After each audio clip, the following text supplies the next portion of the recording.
Oke, sekarang kita kan bicara tentang KKNP. Apa KKNP-mu di Buleleng?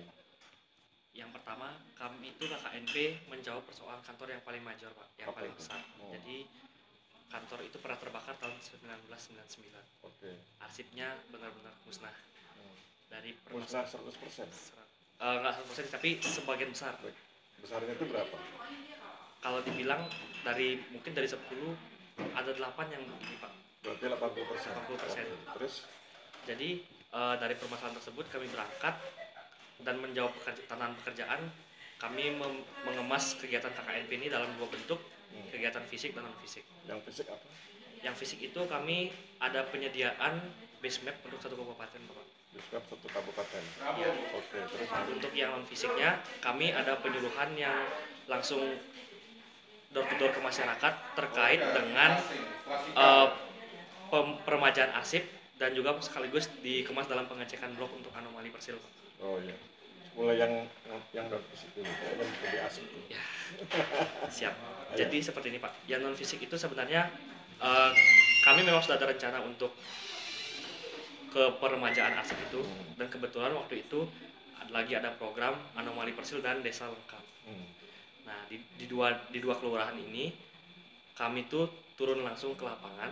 Kami bawa peta blok, kami izin ke yang menguasai tanah itu atau yang memiliki lah, kalau ada kami tanya ini sudah bersertifikat atau belum.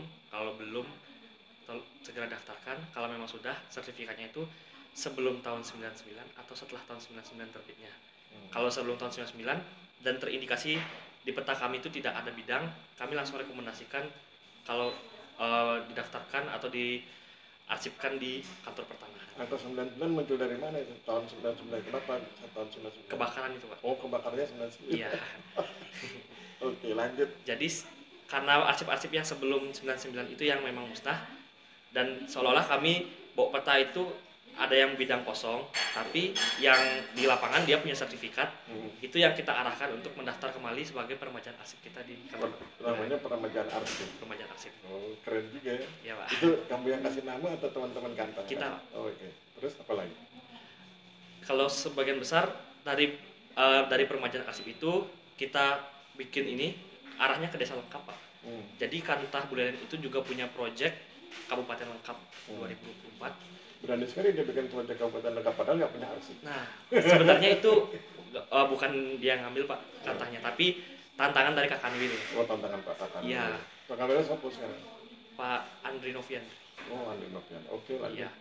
Dari Pak Kanwil sendiri mencanangkan untuk setiap kabupaten di Bali itu menjadi kabupaten lengkap 2024. Kita yang nggak punya arsip jadi bingung juga seperti apa. Makanya solusinya peremajaan. Iya, kita ke peremajaan arsip itu supaya semua bidang tanah yang ada tuh bisa terpetakan, terdaftar, dan juga tervalidasi. Kira-kira seperti itu. Berapa bulan itu kamu bikin peremajaan arsip? Kita itu kebetulan proyeknya di dua kelurahan, Pak. Tapi setelah kami pindah seksi, itu kan kami ngambilnya waktu nyambi di seksi SP. Jadi waktu pindah seksi juga dilanjutkan program itu, Pak. Sesudah kamu kesini dilanjutkan kawan-kawan? Masih dilanjutkan sama petugas ukur. Karena dipikir penting itu ya? Iya. Oke. Karena arsip itu posisinya kan memang apa ya, kita tuh punya riwayat, punya lini masa pendaftaran itu yang kita nggak punya. Jadi ketika dia pemohon itu mendaftarkan, kita tuh bisa tahu, oh ternyata riwayat tanah itu seperti ini. Dan bahkan ada sertifikat yang memang benar-benar lama, itu benar-benar kelihatan nggak ada di ini, Pak, di apa namanya, peta pendaftaran. Jadi selain kita mengarsipkan dari segi tekstual, spasialnya juga, Pak. Jadi di peta juga, di arsip fisik tertulisnya juga. Ini juga bentuk komitmen kami supaya mengurangi angka sengketa gara-gara arsip musnah itu, Pak. Jadi kami juga sempat tanya-tanya bahwa di sana itu banyak juga yang pemalsuan sertifikat. Jadi orang-orang yang tahu celah karena arsip itu udah nggak ada. Sekarang kita tuh bisa ngaku-ngaku ke BPN kita punya sertifikat ini. Kalau dia tahu bidang kita kosong, nah itu yang rawan, Pak. Jadi rawan akan sengketa. Kira-kira seperti itu. Tapi itu bisa diantisipasi. Bisa diantisipasi dengan pengarsipan peremajaan arsip. Oke. Terus yang satu lagi apa nama kegiatannya? Penyediaan peta dasar. Penyediaan peta citra untuk satu kabupaten. Jadi dari kegiatan arsip itu kita lanjutkan itu kan kegiatannya itu pemetaan untuk desa lengkap. Nah kebetulan di Buleleng itu kemarin waktu kami datang kondisinya setiap wilayah itu, atau jangan di setiap wilayah, setiap tugas pemetaan itu Pak, base mapnya peta dasar itu beda-beda Pak. Oh, Ada yang gimana nyatukannya itu? Nah itu yang masih jadi pertanyaan. Makanya kami dengan istri kami juga mengadakan peta citra untuk satu kabupaten. Itu maksudmu supaya ada penyatuan ya? Iya. Supaya nanti semua petugas pegang peta yang Iya, sama. betul. Oh. Jadi waktu bekerja itu bahkan ini bukan cuma petanya aja Pak. Ini juga termasuk data atributnya. Kadang-kadang data atribut itu juga yang petugas A pakai ini namanya ini, yang B ini namanya ini. Sekarang kita seragamkan benar-benar biar satu kantor itu klop satu peta, kira-kira seperti itu Pak. Oke. Terus dari dua kegiatan itu mana yang kamu intens berinteraksi dengan masyarakat? Yang itu Pak, penyuluhan untuk peremajaan arsip. Yang door to door itu. Iya. Gimana cara kamu berkomunikasi? Bagaimana membangun komunikasi dengan masyarakat? Yang pertama kita membuat masyarakat, komunikasi itu kan dibangun dengan keyakinan juga Pak.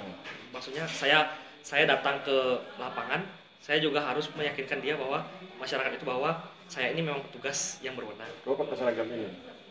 Kalau enggak Pak, tapi pakai identitas kantor Pak. Oh, itu oke. Pakai ini juga. Ini yang hilang di lapangan Pak. Kebetulan Oke. KIT. Terus? Jadi kita pakai KIT, kami memperkenalkan diri. Kami juga berdasar surat tugas. Kebetulan kami juga didampingi sama ASN yang di sana. Setelah kami yakin, kami menjelaskan dulu bagaimana kami ini ngapain ke sini. Setelah kami jelaskan, baru kami yakinkan Pak, jika Bapak berkenan, sertifikat. Misalnya kami ketemu yang sertifikat lama gitu ya. Kalau Bapak berkenan, kami boleh minta fotokopi sertifikatnya untuk didaftarkan kembali. Karena kebetulan sertifikat punya Bapak ini tidak terdaftar di arsip karena arsip kami yang kebakaran tadi. Tapi kalau Bapak tidak berkenan kami yang mendaftarkan, silahkan Bapak daftarkan sendiri ke kantor. Bapak bisa cari informasinya supaya sertifikat Bapak ini terdaftar guna menjamin kepastian hukumnya. Kira-kira seperti itu Pak. Oh, itu cara kau berkomunikasi. Oke, sekarang lihat WA grup, ada HP tuh? Nah, Siap. Ya. Nggak mungkin nggak punya HP ya. Oke. Kau cari yang makna KKNP itu. KKN. Maknanya. Udah ketemu? Yang makna sebenarnya. Teori, filosofi, Makna. paradigma, makna aplikasi. Nah, itu kan ada 4 alinea tuh. Alinea mana yang cocok dengan kegiatan ini? Kalau nggak bermakna kegiatan itu.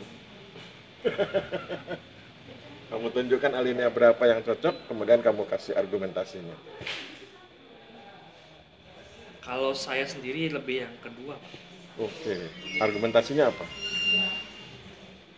Karena yang saya hadapi ini memang masalah yang unik Pak, khas di kantor Buleleng.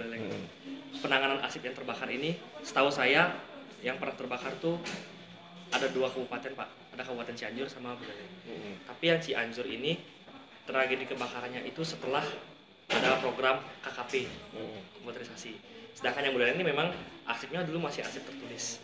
Jadi guna pengembangan kantor itu dan juga menjawab tantangan bahwa Kabupaten Lengkap 2024 yang diberikan Pak Kakanwil itu, itulah yang kita kembangkan dalam bentuk program KKNP PTLP. Wah, maaf, KKNP kita. Kira-kira seperti itu Pak. Oke. Tidak terlalu panjang. Kayaknya logis juga ya. Iya Pak. Oke, selesai. Cukup. Siapa Pak? Terima kasih banyak Bapak. Oke, yuk. Saya permisi Pak. Oke, thank you.